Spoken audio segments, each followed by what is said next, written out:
It is commonly believed that love is the highest frequency or highest vibration of consciousness and fear the lowest one. While this certainly is true, there are layers to this. Love and fear are, technically speaking, springboards that open the gates to either higher states of consciousness or lower states of consciousness and vibrations. I'd like to give you today a few examples for you to become aware of how everything is always connected. Stephen Hawking was a genius on many levels, but what he actually did, and many that came before him and also after him, is to channel galactic and universal wisdom and bring those messages through to the collective with his work. Here you can see the Hawkins scale that clearly shows not just the vibrational frequency of different levels of consciousness, but also how they are connected and how deep they go, as well as how high they can go. As you can see, love and fear aren't on the lowest and highest state. What is on the lowest state as a frequency of consciousness is shame, and the highest one is enlightenment. There are layers to this, my loves, and as we move along our journey, we will climb up and down that ladder of consciousness and also vibration. Since we are existing in a somewhere holographic universe, and Earth isn't only what we've been taught it is, we need to understand that what is referred to as enlightenment is actually authenticity. Authenticity being the new state of enlightenment. Let's begin with the lowest state of consciousness, shame. Is there one area in our lives where we have not been programmed to feel shame about? Shame about our sexuality in particular. That's why the womb of the woman and her sexuality has been attacked for centuries. Shame about being selfish, about taking a certain job or not taking it. Shame for being social or antisocial, for reacting and responding in certain ways. The shame continues about our body and self-image. We are too fat, too thin, too athletic, too muscular, too unsporty, yada, yada, yada. The story continues. Also, often in childhoods, we are shamed to not be good enough, to not be as successful, as funny, as loud, as playful as maybe the others. As a matter of fact, we are often shamed for actually being who we are. You see, as little children, we aren't feeling guilty. We do not feel apathy towards others, nor do we have shame about anything. We express ourselves the way that we like it.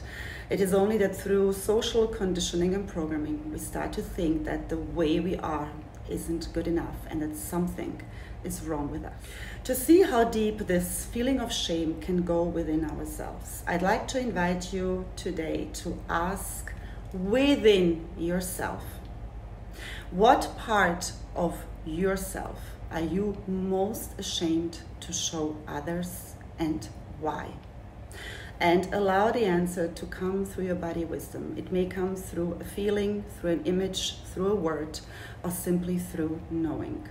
I believe that we can all agree that the one area humanity has been most ashamed about is our sexuality and the expression of it. Now you can guess where those heavy emotions and frequencies of shame and guilt are actually stored in our body, and that's in our sacral chakra in the womb. That's why womb work and releasing those shadows, as well as healing our ancestral lineage, is so important. Now, do you still believe that the force that has been taken by different institutions and the manipulation to shame humanity for their sexuality is a coincidence? Do you still think that the pornographic industry did not have a huge impact in taking us further away from sacred sexuality and letting us see each other as objects for our desires rather than for the sacred divine beings that we are? My truest wish is that you truly feel within what I'm going to say right now. Only light beings, as part of the Creator, have the ability to co-create. Creation is sexual energy, feminine energy, the Kundalini. When we are shaming our sexuality, ergo sexual energy, we are using our ability to co-create against ourselves. And this has been the biggest part of the manipulation and the programming. Therefore, a lot of these manifestation techniques out there are not working if your channels to your sexual energy are blocked and distorted. That's why opening and cleaning these portals, aligning yourself with your sexual and divine powers here on earth is so crucial, because this is your key to your authenticity, to your embodied higher state of consciousness. We need to be aware that we are multi-dimensional creatures, and that not everything we experience is due to childhood conditioning and societal programming, but very often also an imprint of our ancestral lineage, because they had to endure a lot of shame throughout the last century. So we are actually here to resolve that. Also, as little embryos in our mother's womb, we can get an emotional imprint of her. When we are in our mother's womb, we are not just experiencing everything that she does, but her emotions, especially if they're filled with lower vibrational states, can leave an emotional imprint in us, and we carry that through our lives like a heavy backpack, not really understanding where it truly comes from.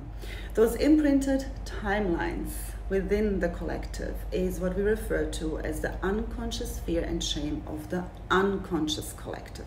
So if we want to rise up in consciousness, which we are as a humanity and will be even more in the future coming, we need to resolve those lower states and need to understand that all the polarities we see outside have to be released and made peace with within first. The reason why authenticity is the highest state of consciousness and vibration, as we have seen in Hawkins scale, is that we have understood the programming, the conditioning, and the imprints of the timelines that we have been subject to. And we have decided to release them, to no longer feed into them, and to move up the scale, which in return requires absolute trust and confidence. This trust and confidence comes from knowing your truth, from shutting out the noise, and from following your path fully, while vibrating truly love and light within.